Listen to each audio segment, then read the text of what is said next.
கேரளாவில் பாலியல் புகாரில் சிக்கிய நடிகர் முகேஷை 5 நாட்கள் கைது செய்ய தடை. எர்ணாகுளம் மாவட்ட அமர்வு நீதிமன்றம் உத்தரவு.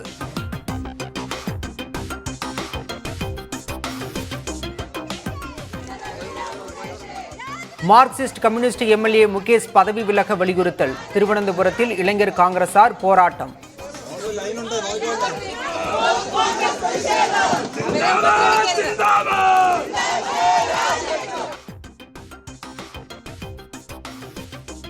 கேரள திரைத்துறையில் பாலியல் அத்துமீறல்கள் தொடர்பாக யார் மீது புகார்கள் வந்தாலும் நடவடிக்கை.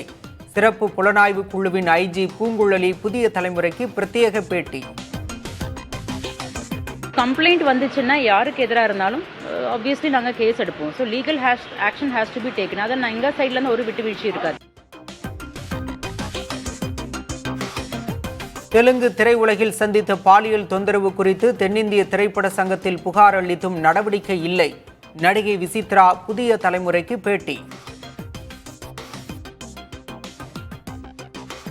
என்னுடைய பிரச்சனைங்கிறது இந்த ஊர்ல நடக்கல. என்னுடைய தெலுங்கு இண்டஸ்ட்ரியில நடந்ததுனால இப்போ அதுக்கு நான் என்னுடைய என்ன ரிட்டர்ன் கம்ப்ளைண்ட்டோ அது எல்லாமே நான் கொடுத்துட்டேன். யார் அந்த பர்சன், எந்த படம், எல்லா டீட்டெயில்ஸும் கொடுத்ததுக்கு அப்புறமும் அவங்க அதுக்கான ஒரு முயற்சி எடுக்கலன்னு நான் சொல்ல முடியாது. எடுத்தாங்க.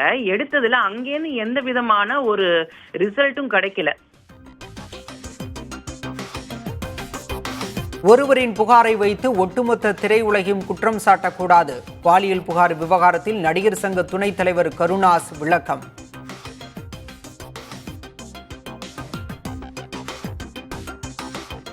தமிழ் திரையுலகில் பாலியல் சீண்டல் தொடர்பாக இதுவரை எந்த புகாரும் வரவில்லை. குற்றச்சாட்டுகள் எழுந்தால் உரிய நடவடிக்கை எடுக்கப்படும் என அமைச்சர் சாமிநாதன் உறுதி. எந்த புகாரும் இல்லை, வருகிற பட்சத்தில் அதை பற்றி நடவடிக்கை சட்டப்பூர்வமான நடவடிக்கை எந்த புகாரும் இல்லை, வருகிற பட்சத்தில் அதை பற்றி நடவடிக்கை சட்டப்பூர்வமான நடவடிக்கை. துணை முதலமைச்சருக்கான அனைத்து பணிகளையும் உதயநிதி ஸ்டாலின் செய்து வருகிறார். முதலமைச்சர் வெளிநாடு சென்றுள்ள நிலையில் அமைச்சர் அன்பில் மகேஷ் கருத்து.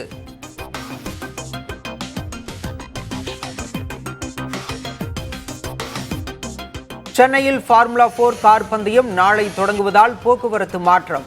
சிவானந்தா சாலை மற்றும் கொடிமரச் சாலை 3 நாட்கள் முற்றிலுமாக மூடப்படும் என அறிவிப்பு.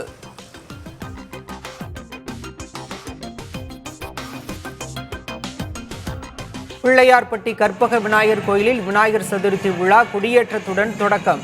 கொடிமரத்துக்கு சிறப்பு பூஜைகள், பக்தர்கள் வழிபாடு.